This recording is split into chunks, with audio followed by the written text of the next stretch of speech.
हाँ बेटा, तो यहाँ पे हमने क्या किया, यहाँ पर हमने डायमेंशंस को लेट कर लिया है। क्या डायमेंशंस लेट कर ली, गिवन में क्या है, मेरा रेडियस, स्फीयर का रेडियस गिवन है मेरे पास, जो कि इन्होंने दे रखा है कैपिटल आर, ठीक है। वॉल्यूम ऑफ सिलेंडर को मैक्सिमा बताना है, मैक्सिमम सिचुएशन ले जाना है। रेडियस मैंने सिलेंडर का आर लेट कर लिया। हाइट, दो ही चीज़ें होती हैं सिलेंडर में, रेडियस होता है, हाइट होता है, सिलेंडर हाइट वगैरह नहीं होता। तो इन दोनों का मैंने स्मॉल डायमेंशन लेट कर रखा है, और ये कैपिटल डायमेंशन रेडियस स्फीयर का दे रखा है। अब जो मुझे फंक्शन में कंसीडर करना था वो मुझे वॉल्यूम कंसीडर करना था। So volume is equals to pi r square, r small है और एच आ जाएगा, ठीक है, ये मेरा फंक्शन। अब आर और एच अगेन वेरिएबल होंगे। वेरिएबल क्यों होंगे, क्योंकि सिलेंडर इसके अंदर बन रहा है, बहुत सारे सिलेंडर्स पॉसिबल हैं, जैसे कोन बहुत सारे पॉसिबल हैं, स्क्वायर पॉसिबल। तो यहाँ पे मेरे सिलेंडर बहुत सारे, पतला सिलेंडर हो सकता है और विड्थ ज्यादा हो सकती है, इसके डायमेंशंस उसकी कैसी हैं, वेरिएबल्स हैं। अब आर और एच दोनों वेरिएबल हैं। अगेन आर को एच में या एच को आर में चेंज करना है with the help of this capital R. बताइए कैसे चेंज कर सकते हैं इस बार हम। एच इक्वल टू 2r लिख सकते हैं sir. H is equal to 2r, ये बोल रहे हैं ना कैपिटल आर। नो, रीजन, यहाँ पे आपको लग रहा है सरकमफेरेंस टू सरकमफेरेंस जा रहा है, बट बेटा ये सेंटर से नहीं जा रहा, जा रहा था, ठीक है। तो ये आपका जो हाइट होएगा वो इतना हाइट होगा, तो that is not equal to your radius, ये आपका रेडियस के इक्वल नहीं होगा। अच्छा हुआ, मतलब चीजें आप पूछोगे तभी क्लियर होंगी, और हो सकता है आप एग्जाम में आपको कुछ रिलेशन नहीं मिलता तो आप डायरेक्ट 2r लेके उसे सॉल्व कर देते, जो कि गलत हो जाएगा। तो यही डिस्कस कर लिया करो, आपकी चीजें क्लियर हो जाएंगी। बहुत अच्छा हुआ जो आपने पूछ लिया। ये टच जरूर कर रहा है, जनरली हमें लगता है सरकमफेरेंस टू सरकमफेरेंस जा रहा है तो वो मेरा रेडियस डायमीटर का काम करेगा, बट नहीं बेटा। ये देखिए बहुत सारी लाइंस जाती हैं, लेकिन डायमीटर का काम वही करेगा जो कहाँ से पास करेगा, सेंटर से। ऑब्वियसली ये दोनों लाइन सेंटर से पास करने के लिए कंपलसरी कंडीशन नहीं है कि वो वहां से पास करेंगे ही करेंगे, ठीक है। तो 2r नहीं लिया जा सकता। और बताइए बेटा।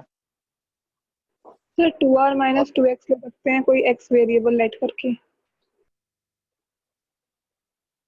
ओके, ठीक है, उससे और ज्यादा सिंपल मैं बताता हूँ, जो आपका बहुत ही नीट एंड क्लीन रहेगा। डायगोनल बनाया हमने, किसका डायगोनल बनाया, ये जो हमारा कौन है, सिलेंडर। सिलेंडर में हमने डायगोनल ये एंड जोड़ दिए, ठीक है। जब हमने इनको एंड को जोड़ा तो ऑब्वियसली अब ये डायमीटर का काम करेगा। क्यों करेगा, क्योंकि भैया यहाँ पे 90 डिग्री राइट सर्कुलर सिलेंडर होते हैं, ये इनका पूरा नाम होता है राइट सर्कुलर सिलेंडर। मतलब ये 90 डिग्री वाले ही सिलेंडर होते हैं, ऐसे टिल्ट वाले नहीं होते, क्योंकि टिल्ट वालों के लिए फॉर्मूले ये सब वैलिड नहीं होते, ये वॉल्यूम नहीं होता, उसमें अल्फा इंट्रोड्यूस हो जाता है, वो आपके सिलेबस में नहीं है, हायर के लिए है, ग्रेजुएशन वगैरह में रहता है। तो कहने का मतलब है ये 90 डिग्री, तो ये हमारा डायगोनल हमेशा रहेगा। जो हमने डायगोनल बनाया वो रेड डायमीटर का काम करेगा। अब सारे सिचुएशन हमारी सॉल्व हो गई, बहुत ही आसानी से सॉल्व हो गई। कैसे, रेडियस तो हमें दिया ही था, तो ये 2r हो जाएगा, और ये हाइट है ही हमारे पास, ठीक है, h, और ये मेरा कितना हो जाएगा, कैपिटल स्मॉल 2r, ये वाला लेंथ डायमीटर का काम करेगा। तो रिलेशन मिल गया मुझे, h2h r और कैपिटल R, इनमें रिलेशन आसानी से मिल गया बिना कुछ लेट करे। तो ये इजी वाला क्वेश्चन है, और इसको हमने अभी ऐसे ही छोड़ दिया। यहाँ पर पाइथागोरस थ्योरम कंसीडर करा, 2r स्क्वायर लिख सकते हो, कोई सा भी ट्राइंगल आप कंसीडर करके, A B C D, A B C में हम लिख सकते हो, आप लिख सकते हो इन ट्राइंगल ए बी सी, ये फेयर वर्क है, ठीक। 2r का square that is equals to h square plus 2r square. तो आप किसी भी की वैल्यू निकाल सकते हो, बताइए किसकी वैल्यू निकालना आसान होगा, मतलब किससे हमें फायदा रहेगा, r की वैल्यू निकालने में या h की, r की वैल्यू, क्योंकि रूट ही नहीं आएगा, है ना, आर स्क्वायर है। देखो आप भी चीजें समझने लगे कि अगर हम आर स्क्वायर का वैल्यू डायरेक्ट लगा देंगे तो रूट से बच जाएंगे। एच भी निकाला जा सकता है लेकिन रूट आ जाएगा, तो यहाँ पे हम 2r स्क्वायर पहले लिखा, ये हो जाएगा 4r square minus h square, और r square is equal to 2r square minus h square upon 2, ठीक। तो ये मेरा कन्वर्जन आ गया r और h का, ठीक। r और h दोनों ही वेरिएबल्स हैं। अब यहाँ से आगे कंटिन्यू आसानी से हो जाएगा क्योंकि फंक्शन तैयार हो गया। अब वॉल्यूम हमारा रहेगा, therefore volume becomes, volume is equals to कितना होता है, पाई आर स्क्वायर का वैल्यू लगाया मैंने 2 capital r square minus h square. हाँ बेटा, sir h square O plus sorry sorry sorry four sorry r sorry, square होगा। हाँ हाँ ये होल स्क्वायर लगाना था, हमने जल्दी में उसको 2 में लिख दिया है, यानी ये कैंसिल हो जाएगा और यहाँ 4 आएगा। ठीक, so here also it will B 4, नहीं 4 क्यों आएगा, अच्छा आप तो वैसे बता रहे थे, ये आएगा। ठीक, एंड आर स्क्वायर का वैल्यू लगा दिया, देन एच, और ये मेरा एच आ गया। ठीक है, अंदर मल्टीप्लाई करा देते हैं, then we will have pi. ठीक, अंदर मल्टीप्लाई कराएंगे, r square into h minus h cube upon 4, तो ये मेरा वॉल्यूम बन गया। अब ये तैयार है आपका डिफरेंशिएट होने के लिए, यानी फंक्शन की तरह ट्रीट करने के लिए। बताइए वेरिएबल कौन है यहाँ पे, एच है, और एच के रिस्पेक्ट में डिफरेंशिएट होगा। और अगर आप दूसरी वैल्यू देखें, यहाँ पे एच है और आर उन्होंने गिवन दिया हुआ है, कांस्टेंट लिया जाएगा, तो यानी यहाँ सिर्फ और सिर्फ एच के रिस्पेक्ट में वर्किंग होगी।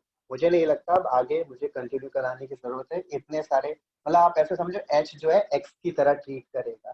ठीक है, एच जो है एक्स की तरह ट्रीट करेगा। चाहो अगर ऐसे नहीं कर पा रहे हो तो एच को एक्स ऐड कर लो, यहाँ थोड़ी देर के लिए डिफरेंशिएट कर लो, सॉल्व कर लो, फिर एच का वैल्यू एक्स लगा देना, या फिर आप डायरेक्टली भी यहाँ इसको डिफरेंशिएट करेंगे एच की रिस्पेक्ट में, और यहाँ से अब आप सेकेंड डेरिवेटिव टेस्ट लगा देंगे। क्या लगा देंगे बेटा, second derivative test.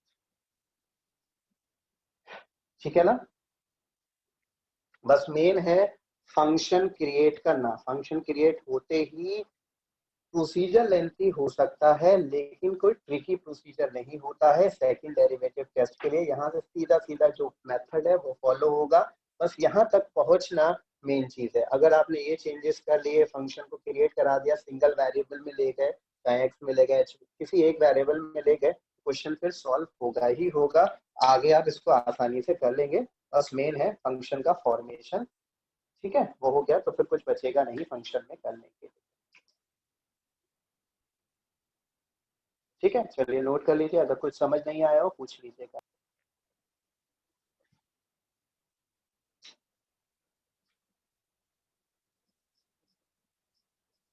Differentiating with respect to h by r square minus 3h square upon 4। ठीक है, और लगे हाथ दोबारा डिफरेंशिएट भी कर देते हैं, ऑर्डर चेंज कर सकते हो, सीपी बाद में निकाल सकते हो। ये हो जाएगा 0 minus 3 to the 6 h upon 4। ठीक है, ऑब्वियसली नेगेटिव तो पहले से ही आ गया, कोई दिक्कत है नहीं वैसे। अब सीपी निकाल देते हैं, तो फॉर सीपी क्रिटिकल पॉइंट निकालने के लिए डेरिवेटिव को मैंने 0 के इक्वल रखना है, तो मेरा डेरिवेटिव जब 0 के इक्वल रहेगा तो मेरा कितना आ जाएगा, it will be equals to r square is equals to 3h square upon 4। तो मेरा r का वैल्यू आ जाएगा यहाँ से √3h अपॉन 4। ठीक, ये r और h का भी वैल्यू यहाँ से निकाल सकते हो। अगर आप h में कन्वर्ट करोगे तो इस साइड लिख दे रहा हूँ, h बिकम्स कितना 4r अपॉन √3, ये h आ जाएगा। ठीक है, अब दोबारा डिफरेंशिएट में हमने जब देखा, चाहे वैल्यू लगाओ या मत लगाओ, निगेटिव आ रहा है हमारा। ठीक है, ये आएगा माइनस, कैंसिल हो गया, 3h पाई या 3πh upon 2 sir and r is equal small, to √3h/2 नहीं आएगा? ओह सॉरी, स्क्वायर रूट हो गया। ठीक ठीक ठीक, 2 आ जाएगा, तो वैल्यू तो मेरा निगेटिव रहेगा, मैक्सिमा का सिचुएशन आ गया। ठीक, अब मेरा यानी कि क्या चीज़ मैक्सिमा हो गया, यहाँ पर सेकंड डेरिवेटिव कैसे लिखेंगे, क्या चीज़ था ये, वॉल्यूम। तो by second derivative test,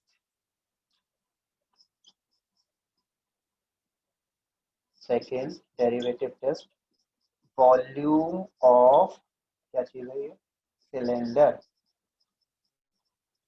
is maximum when या एट, क्या चीज़ है मेरा, एच आया, H is equals to 2r/√3।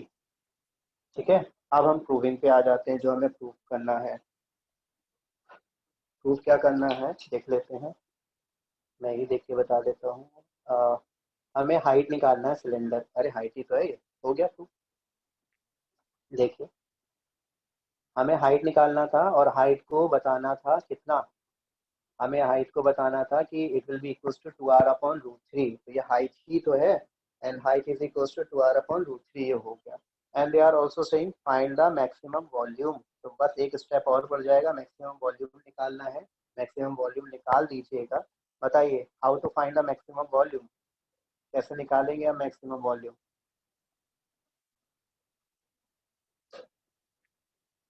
भाई वॉल्यूम वाले फंक्शन में अब वैल्यू लगा दो। हाँ, एक चीज का ध्यान रखना, मतलब ये चीज छोटी सी है, कभी कभी गड़बड़ कर देते हैं हम लोग, कभी कभी करते हैं। क्या होता है, कभी मान लो मैंने आर में आंसर निकाल दिया, ठीक है, आर में आ गया, मैंने इसको ही बता दिया, कोई दिक्कत नहीं है, आर में लिखो या एच में लिखो, कोई दिक्कत नहीं है, बात तो वही है रिलेशन। लेकिन अगर मैं प्रूविंग पे गया, उन्होंने पूछा find the maximum volume, here is the volume, ये मेरा फंक्शन है वॉल्यूम का, तो वॉल्यूम में अगर मैंने आर का वैल्यू लगाया तो मेरा वॉल्यूम किस में निकलेगा, एच में। एच उन्होंने दिया नहीं था, तो आप आंसर एच में नहीं दे सकते। उन्होंने जो वैल्यू दी थी, उन्होंने वैल्यू दी थी कैपिटल आर, तो आपका आंसर कैपिटल आर में ही होना चाहिए। तो इसका मतलब सिर्फ और सिर्फ, यहाँ तो सीपी ये भी चलेगा ये भी चलेगा, सीपी दोनों ठीक है, एक दूसरे के रिलेशन, लेकिन वॉल्यूम सिर्फ और सिर्फ गिवन वैल्यू में होना चाहिए, जो उन्होंने वैल्यू दी है। उन्होंने एक ही वैल्यू दी है और वो है आर, बाकी को वो नहीं जानते, बाकी आपने लेट की हुई है क्वेश्चन क्वेश्चन के सिंप्लीफिकेशन के लिए, बट उनको सिर्फ वो सिर्फ जानते हैं तो आर। इनफैक्ट अगर मैं बात करूं height, height of the cylinder, तो उन्होंने हाइट ऑफ द सिलेंडर बोला 2r/√3, यानी कि हाइट ऑफ सिलेंडर भी आर में ही निकल रही है। तो एवरीथिंग जो भी कुछ है हमारा आर में जाएगा, वॉल्यूम भी आर में जाएगा। तो आप ऐसे समझो, जो वैल्यूज निकालनी होती हैं, जो भी मैक्सिमम या मिनिमम वैल्यूज निकालनी होती है, उनके आंसर्स गिवन वैल्यू में जाते हैं। गिवन वैल्यू मतलब क्वेश्चन में जो वैल्यू दी गई है। यहाँ क्वेश्चन में मुझे आर दिया था, तो वॉल्यूम का आंसर सिर्फ और सिर्फ आर में होना चाहिए, एच में नहीं होना चाहिए, इस चीज का ध्यान रखना। अब आप एच का वैल्यू उठा के यहाँ लगा दीजिए, आप लिख देंगे फॉर मैक्सिमम वॉल्यूम, इसके आगे स्टेप में लिख देंगे फॉर मैक्सिमम वॉल्यूम, और मैक्सिमम वॉल्यूम क्या करेंगे आप, put h is equals to 2r/√3 in equation number 1, इसको इक्वेशन नंबर 1 या ए इक्वेशन ए रिफर कर देंगे, ठीक, 1 तो मैंने ले रखा है, ए इक्वेशन रिफर कर दिया और साइड में वहां पे आप निकाल देंगे, ठीक, इसमें लगा दीजिए, अपने आप वॉल्यूम फाइंड आउट हो जाएगा, और आर की टर्म्स में that is the given value. ठीक है बेटा, आगे समझ में, नोट कर लेना। एंड लक्षिता बेटा, अभी बता दो क्वेश्चन जो आपने पूछा है या फिर कल? 3 o'clock हो गया वैसे, कल बता दीजिए।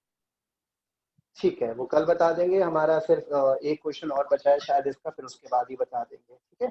चलिए इसे नोट कर लीजिएगा, आज के लिए इतना ही, लेकिन इनकी प्रैक्टिस जरूर करिएगा, क्वेश्चन इतने बड़े बड़े हैं, तो जब तक आप खुद से नहीं करेंगे, ये खुद से नहीं किया है आपने, आपने समझ के, मैंने समझाया तो किया है, खुद से कब होगा, दोबारा आप जब होमवर्क में करेंगे, तो जब आप दोबारा बिल्कुल नए सिरे से क्वेश्चन पढ़ा, खुद से सॉल्व किया, तो वो आपका वर्क माना जाएगा, ये वाला वर्क नहीं माना जाएगा, ये सिर्फ समझ रहे हो, जब तक खुद से प्रैक्टिस नहीं करोगे अलग से सिंप्लीफिकेशन, ये क्वेश्चंस नहीं समझ में आएंगे। तो प्रैक्टिस करिए, जितना ज्यादा प्रैक्टिस करोगे आप फंक्शंस खुद क्रिएट करने लगोगे, रिलेशन खुद बनाने लगोगे, ठीक है। चलो आज के लिए इतना ही, बाय बाय, टेक केयर बेटा, गॉड ब्लेस यू ऑल। और फीस का ध्यान रखना बेटा, फीस का।